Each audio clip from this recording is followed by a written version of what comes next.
اللَّهُ لَأَعْنَتَكُمْ إِنَّ اللَّهَ عَزِيزٌ حَكِيمٌ۔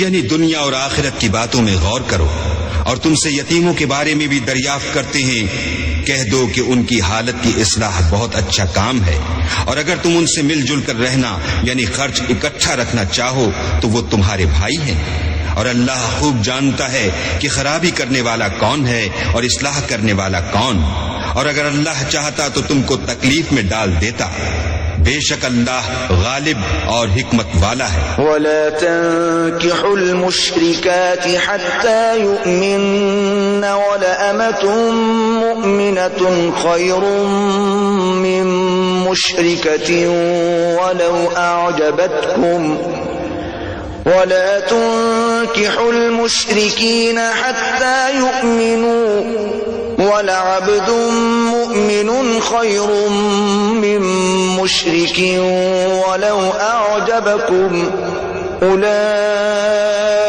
يَدْعُونَ إِلَى النَّارِ وَاللَّهُ يَدْعُو إِلَى الْجَنَّةِ وَالْمَغْفِرَةِ بِإِذْنِهِ وَيُبَيِّنُ آيَاتِهِ لِلنَّاسِ لَعَلَّهُمْ يَتَذَكَّرُونَ۔ اور مومنوں مشرک عورتوں سے جب تک ایمان نہ لائیں نکاح نہ کرنا، کیونکہ مشرک عورت خواہ تم کو کیسی ہی بھلی لگے اس سے مومن لونڈی بہتر ہے، اور اسی طرح مشرک مرد جب تک ایمان نہ لائیں مومن عورتوں کو ان کی زوجیت میں نہ دینا، کیونکہ مشرک مرد سے خواہ وہ تم کو کیسا ہی بھلا لگے مومن غلام بہتر ہے۔ یہ مشرک لوگوں کو دوزخ کی طرف بلاتے ہیں، اور اللہ اپنی مہربانی سے بہشت اور بخشش کی طرف بلاتا ہے، اور اپنے حکم لوگوں سے کھول کھول کر بیان کرتا ہے تاکہ نصیحت حاصل کریں۔ وَيَسْأَلُونَكَ عَنِ الْمَحِيضِ قُلْ هُوَ أَذًى فَاعْتَزِلُوا النِّسَاءَ فِي الْمَحِيضِ وَلَا تَقْرَبُوهُنَّ حَتَّى يَطْهُرْنَ فَإِذَا تَطَهَّرْنَ فَأْتُوهُنَّ مِنْ حَيْثُ أَمَرَكُمُ اللَّهُ إِنَّ اللَّهَ يُحِبُّ التَّوَّابِينَ وَيُحِبُّ الْمُتَطَهِّرِينَ۔ اور تم سے حیض کے بارے میں دریافت کرتے ہیں، کہہ دو وہ تو نجاست ہے، سو ایام حیض میں عورتوں سے کنارہ کش رہو، اور جب تک پاک نہ ہو جائیں ان سے مقاربت نہ کرو، ہاں جب پاک ہو جائیں تو جس طریق سے اللہ نے تمہیں ارشاد فرمایا ہے ان کے پاس جاؤ، کچھ شک نہیں کہ اللہ توبہ کرنے والوں اور پاک صاف رہنے والوں کو دوست رکھتا ہے۔ نساؤکم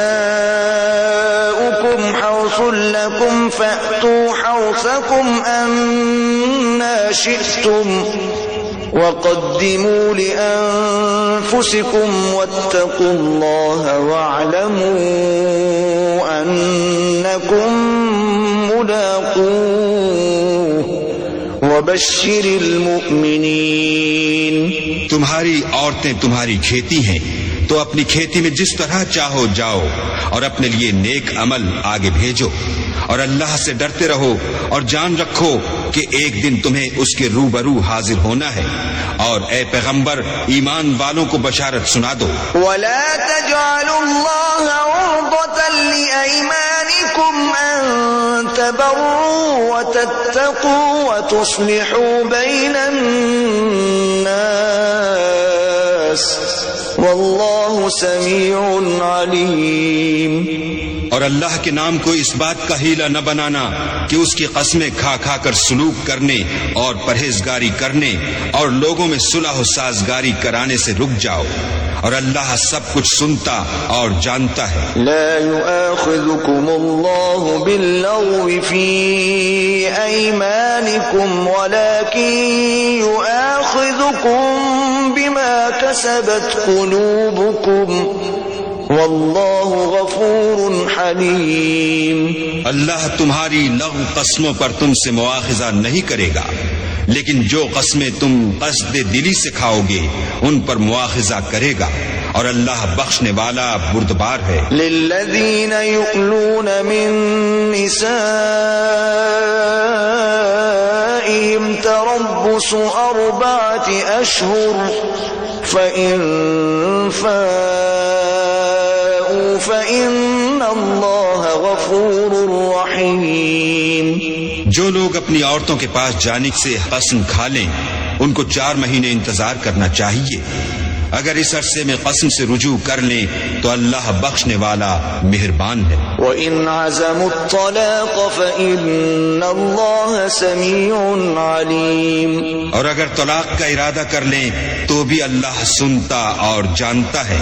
وَالْمُطَلَّقَاتُ يَتَرَبَّصْنَ بِأَنفُسِهِنَّ 3 قُرُوءٍ ولا يحل لهن أن يكتمن ما خلق الله في أرحامهن إن كن يؤمن بالله واليوم الآخر وبعولتهن أحق بردهن في ذلك إن أرادوا إصلاحا وَلَهُنَّ مِثْلُ الَّذِي عَلَيْهِنَّ بِالْمَعْرُوفِ وَلِلرِّجَالِ عَلَيْهِنَّ دَرَجَةٌ وَاللَّهُ عَزِيزٌ حَكِيمٌ.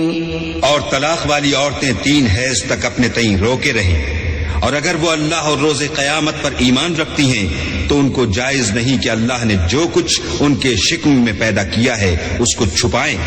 اور ان کے خاوند اگر پھر موافقت چاہیں تو اس مدت میں وہ ان کو اپنی زوجیت میں لے لینے کے زیادہ حقدار ہیں. اور عورتوں کا حق مردوں پر ویسا ہی ہے جیسے دستور کے مطابق مردوں کا حق عورتوں پر ہے. البتہ مردوں کو عورتوں پر فضیلت ہے اور اللہ غالب اور صاحب حکمت ہے. الطلاق مرتان فإمساكم بمعروف أو تسريح بإحسان ولا يحل لكم أن تأخذوا مما آتيتموهن شيئا إلا أن يخافا ألا يقيما حدود الله فإن خفتم ألا يقيما حدود الله فلا جناح عليهما فيما افتدت به تلك حدود الله فلا تعتدوها ومن يتعد حدود الله فأولئك هم الظالمون. طلاق صرف 2 بار ہے، یعنی جب 2 دفعہ طلاق دے دی جائے تو پھر عورتوں کو یا تو بطریق شائستہ نکاح میں رہنے دینا ہے یا بھلائی کے ساتھ چھوڑ دینا. اور یہ جائز نہیں کہ جو مہر تم ان کو دے چکے ہو اس میں سے کچھ واپس لے لو. ہاں اگر زن و شوہر کو خوف ہو کہ وہ اللہ کی حدوں کو قائم نہیں رکھ سکیں گے تو اگر عورت خاوند کے ہاتھ سے رہائی پانے کے بدلے میں کچھ دے ڈالے تو دونوں پر کچھ گناہ نہیں.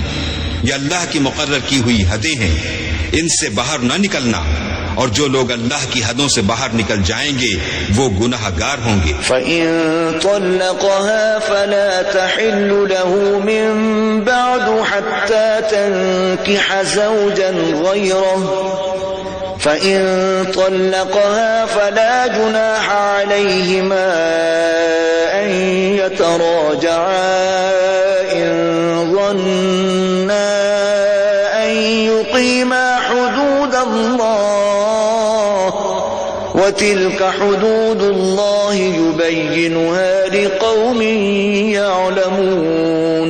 پھر اگر شوہر 2 طلاقوں کے بعد تیسری طلاق عورت کو دے دے تو اس کے بعد جب تک عورت کسی دوسرے شخص سے نکاح نہ کر لے اس پہلے شوہر پر حلال نہ ہوگی.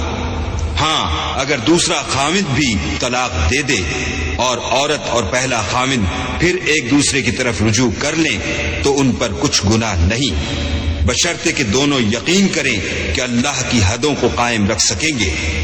اور یہ اللہ کی حدیں ہیں، ان کو وہ ان لوگوں کے لیے بیان فرماتا ہے جو دانش رکھتے ہیں۔ وَإِذَا طَلَّقْتُمُ النِّسَاءَ فَبَلَغْنَ أَجَلَهُنَّ فَأَمْسِكُوهُنَّ بِمَعْرُوفٍ أَوْ سَرِّحُوهُنَّ بِمَعْرُوفٍ